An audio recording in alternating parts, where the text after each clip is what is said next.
We have, I'm being told, Andrew Vigilotti, OutsidePitchMLB.com, joining us now on the Menard Studio Hotline. Andrew, it's been a long time. How you doing?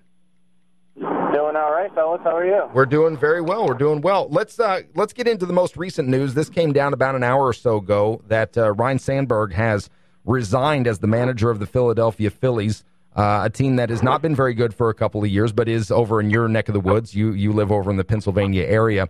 So where do the Phillies go from here in terms of a manager?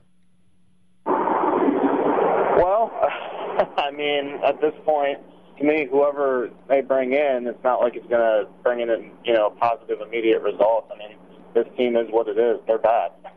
I mean, you could bring in, Tony La Russa to manage this team, and, they would still probably lose 100 games. So it's not just from the manager standpoint. It starts from the organization standpoint. The general manager, there's going to be a change up there. And then, just from the organization top to bottom, they need to restructure their whole minor league organization. I saw this coming a few years ago when they decided to trade all their prospects for Hunter Pence and all these guys that, really weren't going to make a big impact for their team. And now they're just out. So to me, this really isn't shocking. And I don't think Sandberg was going to last much longer anyway. So I think this is kind of just get out now while you can type thing. So does it feel like to you it was one of those you're going to get let go, you might as well just go ahead and resign kind of situations? It's one of those things where if you go in and put in your 2 weeks notice, some companies say, why don't you just leave now? Right. It's not going to really make that big of a difference. So, I think both just really kind of decided to part ways, and Sandberg was just like, it's a long year. I don't really want to be a part of it anymore. Maybe save myself from this disaster. So I'm just going to take it and run. So is there, what needs to be done? The way you make it sound, it's going to be a long time before the Phillies get any better, if possible. What kind of changes need to be made in order for that team to be relevant again? Well, first of all, they need to start up at the top, at least from a general manager standpoint. I think Amaro needs to go. I think he's exhausted his time there in Philadelphia. So you need to bring in someone who is going to start with the minor league part of things first. I think you need to acquire some young pitching, but then again, you got to be able to trade Cole Hamels for that. And your only prized possession right now is Cole Hamels. So it's Ryan Howard's getting older. Chase Utley's not the player he once was. So really, they should have traded these guys when you had the chance, and that's on Amaro. So you need to bring in a guy who can maybe trade Cole Hamels and get the pitching or get the prospects that will help them develop into the next wave. And then really it's just drafting well. Because really it's not going to go any more positively for the Phillies unless you start from the minor leagues from pitching-wise and go from there. You look at what the Atlanta Braves are doing. As much as I hate to see the Braves 3 games under 500 this year, I really like what they've done. They basically decided to trade everybody away, get some young, good pitching prospects. If you overflow yourself with pitching prospects, you'll eventually be able to trade some of those pitching prospects for other needs, at a certain point that help your team all around. So I think the Philadelphia Phillies kind of just need a whole managerial revamp. Start at the beginning with the minor leagues, get that up and going, draft well, trade for some young prospects, which means trading Cole Hamels, and going from there. Well, the big story pitching-wise, Andrew, here the last couple of weeks at least, he'd be on the mound tonight. Max Scherzer had the one-hitter and followed that up with what should have been a perfect game, leaning into a pitch. Come on now. But nonetheless, it does throw a no-hitter following that one-hitter. Just how good is Matt Scherzer? He's one of the best in the game. We really kind of saw it when he came up with the Arizona Diamondbacks. We saw how electric his fastball was, and he took pride in throwing it. It was just a matter of getting his other pitches to develop, and of course, that intellectual knowledge of pitching, not just throwing. And really, when he was traded to the Detroit Tigers, we really saw that in the Cy Young 21-win season a couple years ago. And now that he's transitioned back to the National League, we're really starting to see him in his prime at this point, really just thriving. And really, I don't see anytime soon where that's going to stop. I mean, you have an amazing rotation in Washington. Believe me, I went to the Nats game on Wednesday night, and Jordan Zimmerman pitched a gem. I mean, if he's number one in that rotation, you know he's among the best in the game, and he's showing it right now. Is that the best rotation in baseball right now in Washington? I mean, it's had its ups and downs this year, but, Doug Fister really hasn't been healthy this year. He came in and pitched really well the other day. So really, when all these guys are on, Strasburg was injured as well. So we really haven't been able to see it at full strength this year. But I have a feeling that we will in the second half, and I believe that they will be able to show that. Max Scherzer is obviously on point right now. You have Jordan Zimmerman pitching really well, and then if Doug Fister and Steven Strasburg can get healthy and get going and get on a roll, then you're talking about 4 number one guys on your staff, and then not to mention even Gio Gonzalez, who really is kind of their number 5 at this point. He's been a number 1 or number 2 in the past. So, of course, that rotation is definitely one of the best in the game, if not the best in the game. Well, talking about Scherzer, as Jimmy mentioned, his last start was a no-hitter, almost a perfect game, minus the leaning into the pitch, if you want to look at it that way.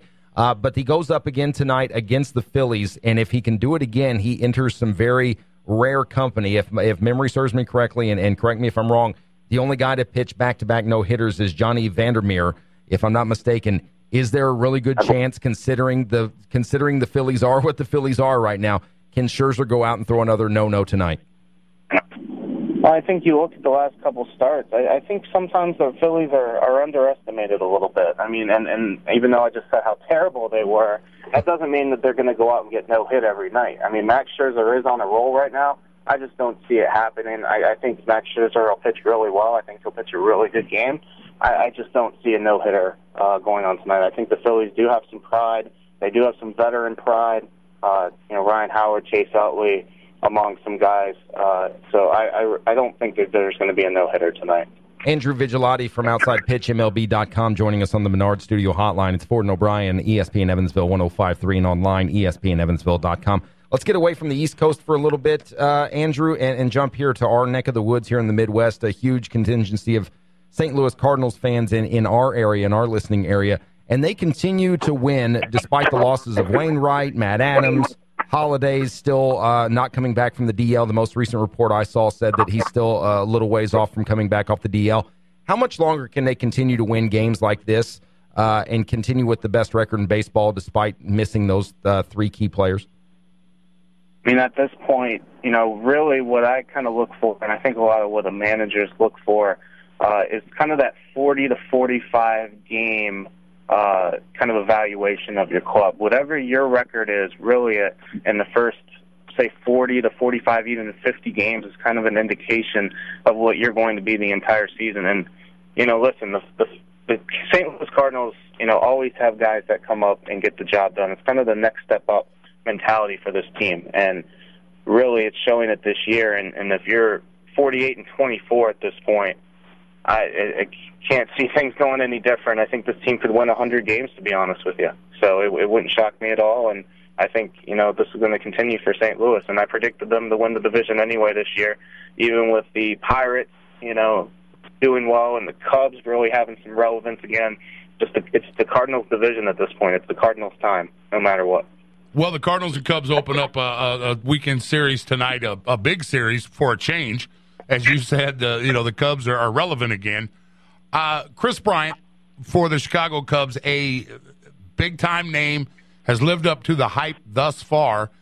With the halfway point almost here of the season, who's your NL MVP or NL Rookie of the Year at the halfway mark?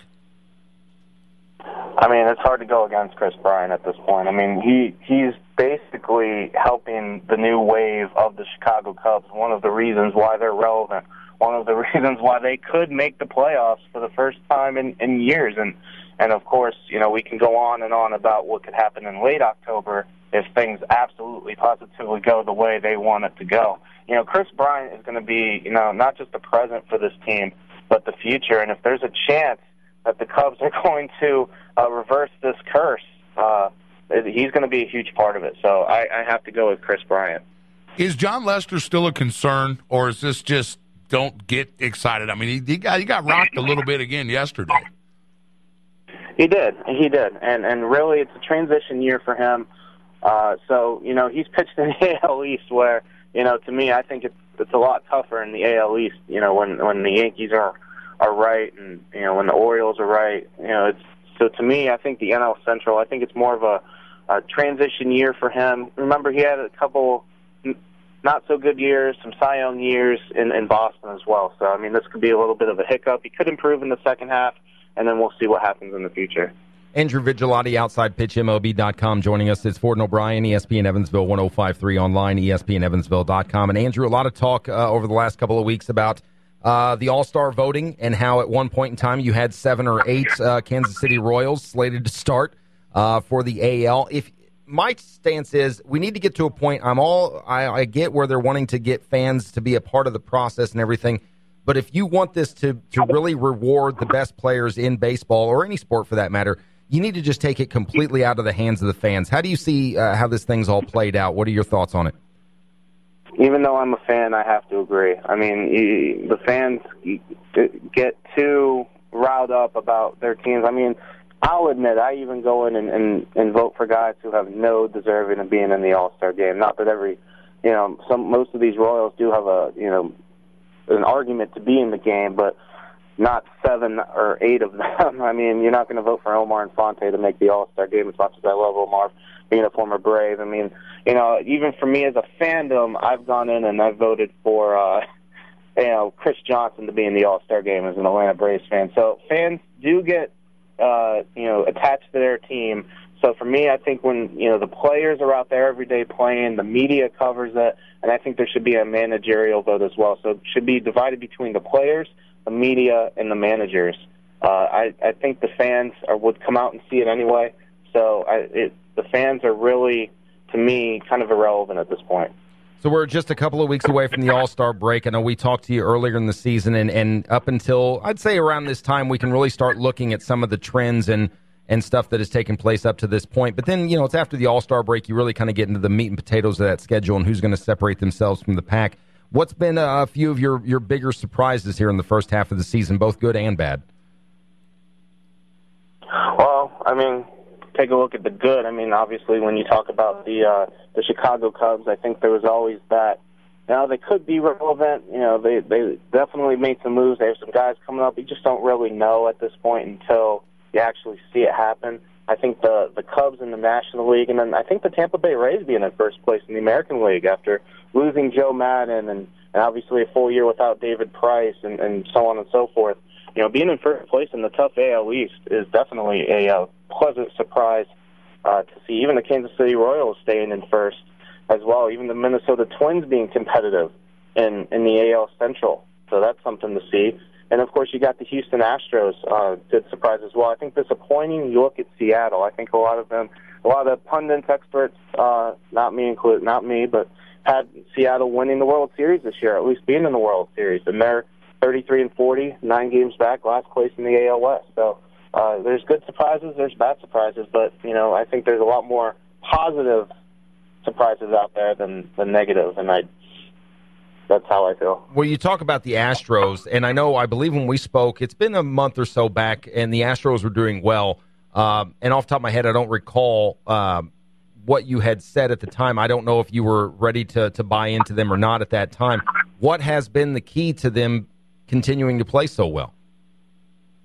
I think it's all their guys coming together. I mean, they have a lot of prospects, a lot of young guys starting to come up, and they're playing really well. I mean, George Springer's having a lights out month of June. He's starting to show his stripes as a major leaguer. Carlos Correa coming up, and he's becoming one of the best in the game already.